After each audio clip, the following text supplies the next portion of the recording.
This is a box of teen books, I think. Fingers crossed. Welcome to the D. Louise book series. I'm Christina, Kristine. This is where we read books, talk about books, no special effects, no theme music, none of that fancy smashy stuff going on here. And, my girlfriend's got her back to me. Smoke. Smoke. Come here. Come here. Come on. Come up here. I can't hold you in the box at the same time. Ugh. Come here. Come here. Where'd you go? Shoot. I got up from my glasses. And I missed. Ah, shoot. I am so stuck. I am so stuck. I don't know what to do. I can't do this. I can't do this. Ah.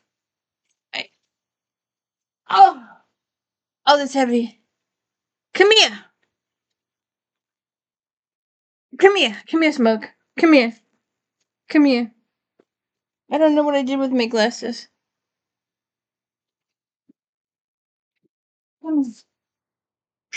Come here. I got her. Wish me luck. This is a teen box. Goodbye. Alright, let's get to it, shall we? I'll use my spare pair.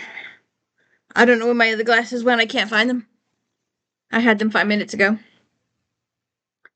I have no idea. This is gonna be interesting. Don't you like surprises? Oh, I should bring this closer. You know, there's no special editing in this video. I just don't know how. Alright, book 1. Son Lois Lowry. Okay. When the young girl washed up on their shore, no one knew she had been a vessel, that she had carried a product, that it had carved from her belly, stolen. Claire had a son. She was supposed to forget him, but that was impossible. When he was taken from her community, she knew she had to follow, so her journey began.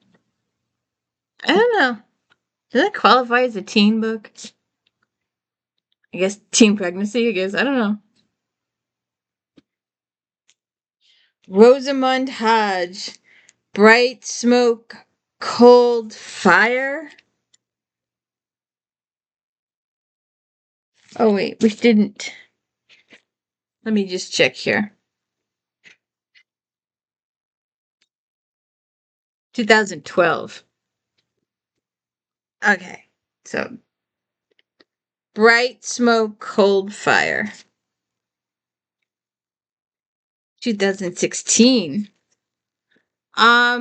When the mysterious fog of the running crept over the world, the living died and the dead rose. Only the city of VIYARA was left untouched. As the heirs of VIYARA, most powerful and warming families, Maya Romano and Julia Castro, share a love deeper than duty. However, even life, when the magic laid on Juliet at birth, compels her to punish clan enemies, and Romeo just killed her cousin, and now she has to kill Romeo. Will she do it?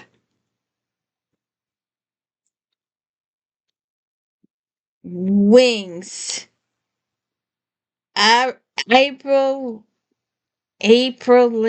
Pike.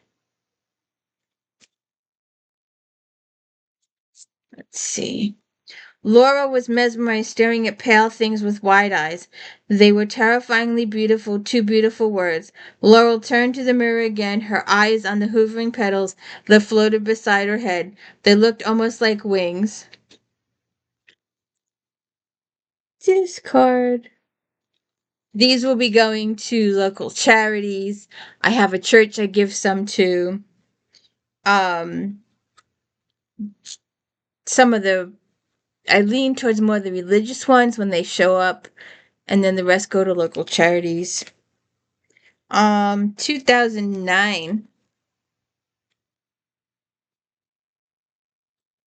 Uh, Once, Morris Gleitzman. Everybody deserves to have something good in their life at least once.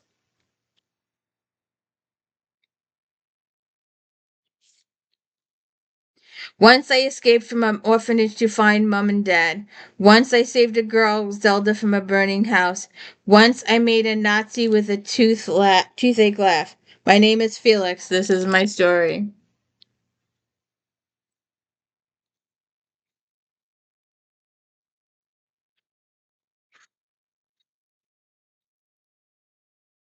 2005.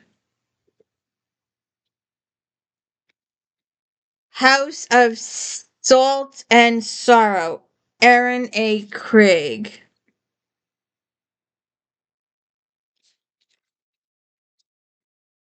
Annalie lives a sheltered life at Highmore, a manor by the sea, with her sisters and her father and her stepmother.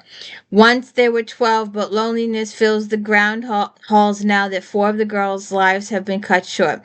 Each death was more tragic than the last. The plague, a plummeting fall, a drowning, a slippery plunge, and there were whispers throughout the villages that the family is cursed by the gods. Disturbed by a series of ghostly visions, Annalie becomes increasingly suspicious that her sister's death were no accident. The girls have been sneaking out every night to attend glittering balls, dancing until dawn in silk gowns and shimmering slippers, and Annalie isn't sure whether to try to stop them or to join their forbidden trysts. 2019.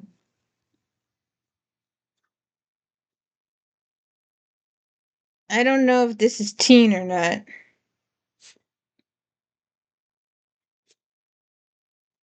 Uh, oh, it's in the 100 New York Times Book Review for 2017.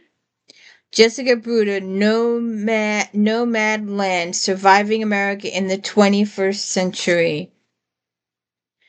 From the best fields of North Dakota to the campgrounds of California to Amazon's Camp Prairie Force in Texas, employers have discovered a new low-cost labor pool made up largely of transient older adults.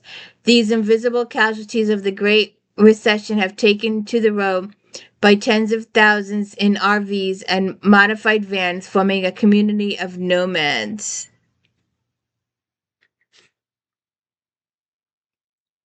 I don't know if that qualified as teen or not. I am number 4, the power of 6, the Pitticus lore.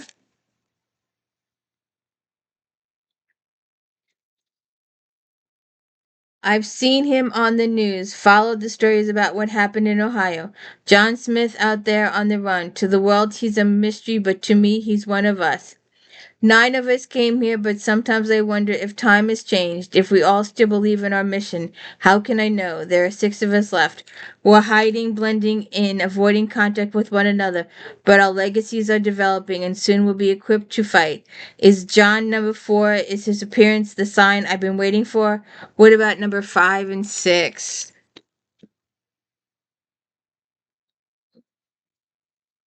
Lauren Legacy.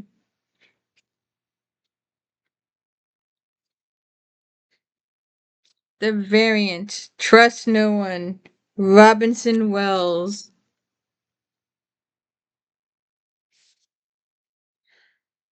Ken Fisher thought that a scholarship to Maxfield Academy would be the ticket out of his dead-end life. He was wrong. Now he's trapped in a school that's surrounded by razor wire fence, a school where video cameras monitor his every move, where there are no adults, where the kids have split into groups in order to survive, where breaking the rules equals death. 2011.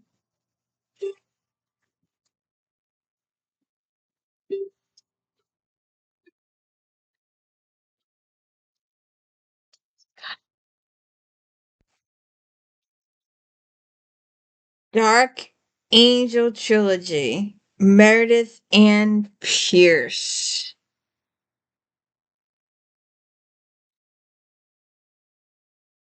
Kidnapped by a dark angel, winged vampire of astounding beauty and youth has taken to his castle to keep.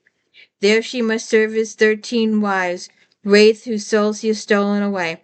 Ariel knows she must kill the Dark Angel before he takes his 14th bride and comes into his full power, but she is captivated by his magnificent beauty and intrigued by the spark of goodness she sees in him.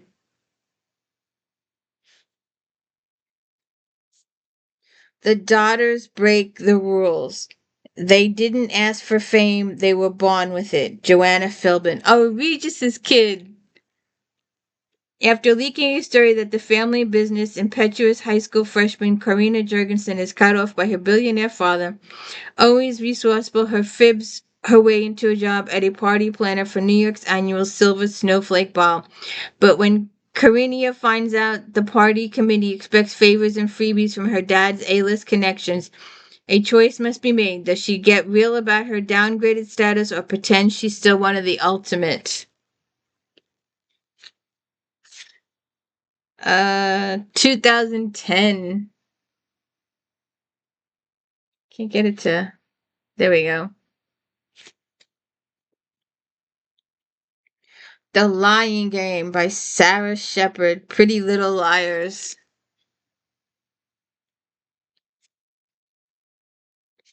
I had a life anyone would kill for, then someone did. The worst part of being dead is that there's nothing left to live for. No more kisses, no more secrets, no more gossip. It's enough to kill a gal all over again, but I'm about to get something no one else does, an encore performance. Thanks to Emma, the long-lost twin I've never even got to meet. Now Emma's deepest desperate to know what happened to me, and the only way to figure it out is to be me, to slip into my old life and piece it all together. But can she laugh at inside jokes with my best friends? Convince my boyfriend she's the girl he fell in love with? Pretend to be a happy, carefree daughter when she hugs my parents goodnight? And can she keep up the charade even after she realizes my murderer is watching her every move? Let's see. 2010.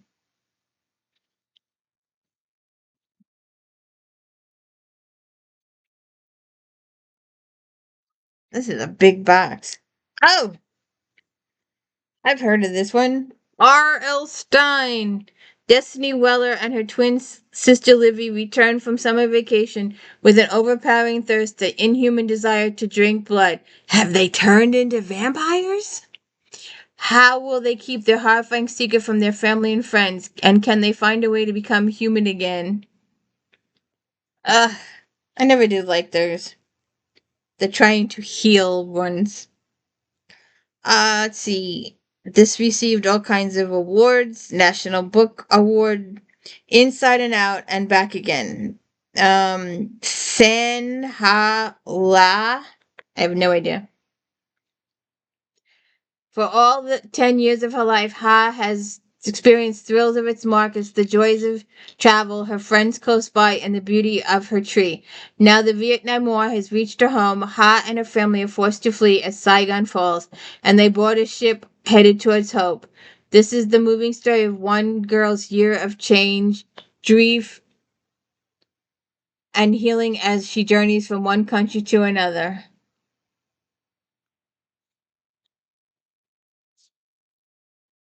Uh,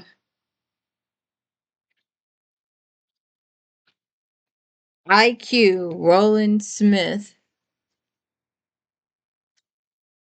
A blend of adventure suspense, intelligently imagined characters, and terrific autorial sleight of hand will keep readers engaged as the kids solve the mystery in the series opener.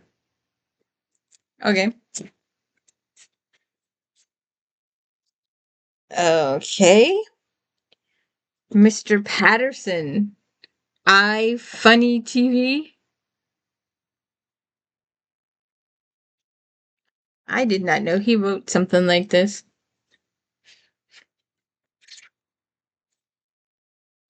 2015. It's falling apart. The pages are taped.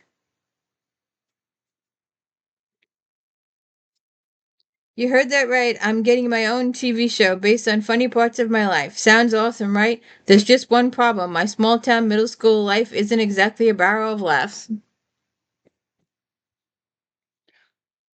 Oh, I haven't seen this one before. Well, I know the author by heart, but I don't know the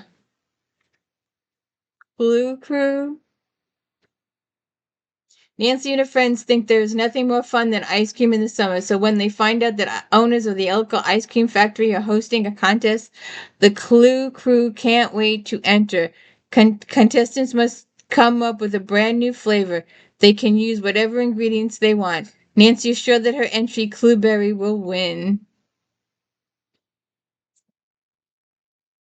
He'd Hecklebeck and the Secret. Oh, Heidi Hecklebeck and the Secret Admirer.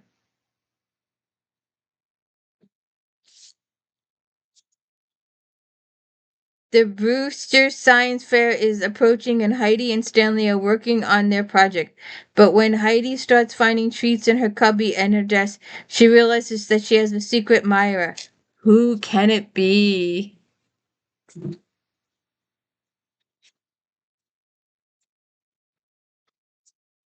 Forever in Blue, the fourth summer of the sisterhood. I don't think this is a teen book.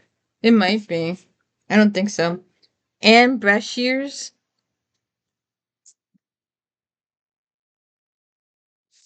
Let's look. With traveling embroidering fray hems, the traveling parents are back for one last glorious summer.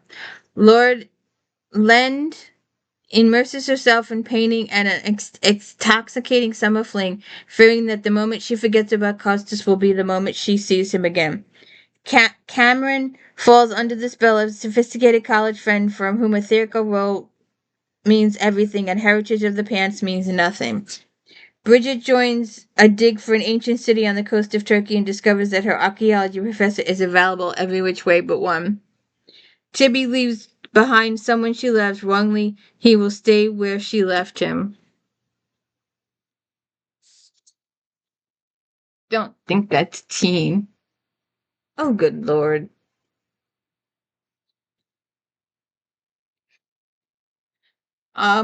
When Kevin Bowman stumbles upon two giant robots battling in the dust of the Nevada desert, he gets swept up in the adventure of a lifetime along with his new friends, the Autobots. The 12-year-old looks for answers regarding his older brother's disappearance and uncovers a secret program that sends satellites into space to track incoming cyber trends.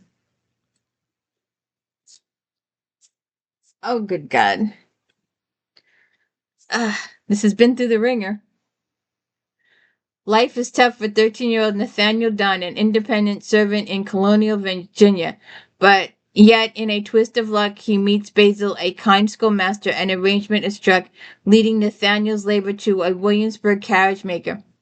Basil introduces Nathaniel to music, books, and philosophies and opens his mind to new attitudes about equality. The year is 1775, and as a colonist voiced with the rage over England's taxation, Patrick's Henry words, "Give me liberty or give me death," become the sounding call for action.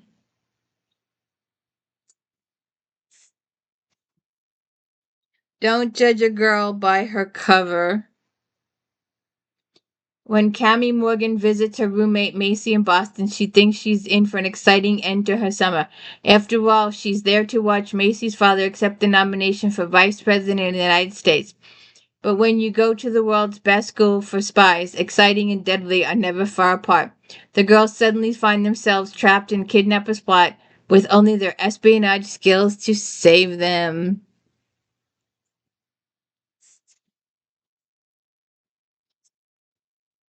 I have no idea. Harriet the Spy. We seem to be missing our jacket. So I have no idea. There's no happy is the man that findeth wisdom and the man that quieth understanding.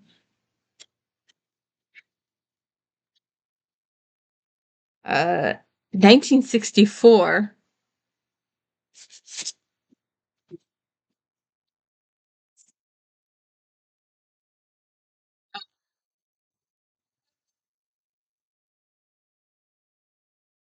78-story treehouse. Andy and Terry live in a 78-story treehouse. It used to be a 65-story treehouse, but they kept building more levels. It has a drive-through car wash, a courtroom with a robot judge called Edward Gavelhead, a scribbletorium, a combining machine, all-ball sports stadium, a high-security potato chip storage facility, and an open-air movie theater.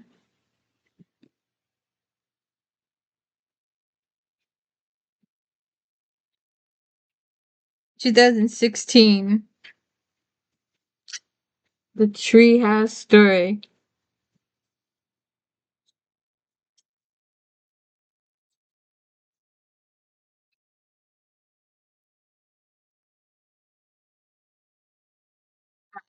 Oh. Gina Showalter, Alice in Zombieland, off with their heads.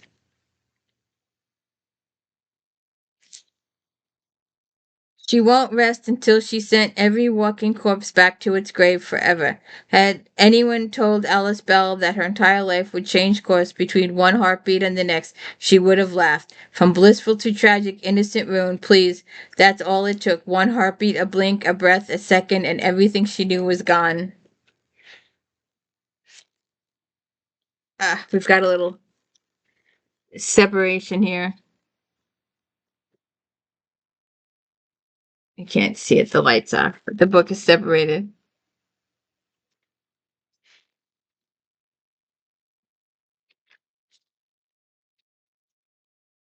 2012. Courtney Summers. This is not a test. Okay. Um, for Sloane Price, the end has never been something to fear. 6 months ago, her world collapsed, and since then, she's failed to find a reason to keep going. When everything is gone, what do you hold on to? As the days crawl by and the motivation for survival change, the group's fate is determined less and less by what's happening outside and more by what's happening inside. Unpredictable bids for life and death. Uh, Let me just.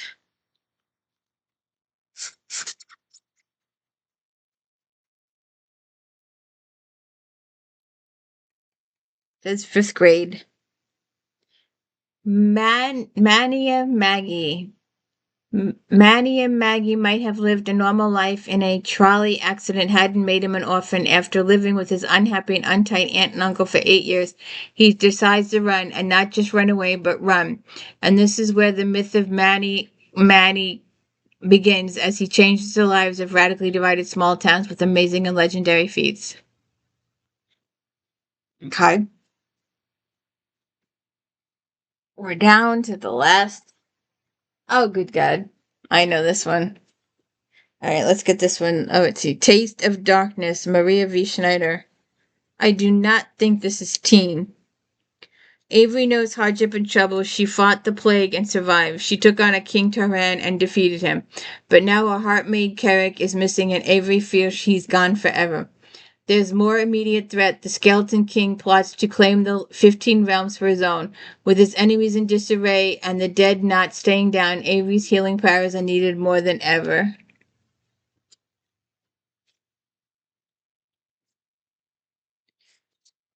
A Bestiary Lily Home. I don't think this is teen. Rarely I've come across Tennessee's venom and fire to hold it intimately, exquisitely in Lily Home's bestiary. This book would be impressive enough as a collection of finely forged fragments, but it weaves into itself more than impressive whole. I don't have no idea. I have no idea. Not a clue. I'll have to put that in a different box. Alright, if you haven't heard of these two. I don't know why these are in the box. Well, this one I could see, but this one is in pretty good condition. Here you go. Vampires, Edward, Twilight. You know who these peeps are. I don't understand why they're... We can find people for these. Alright. It's splitting there. And... Alright.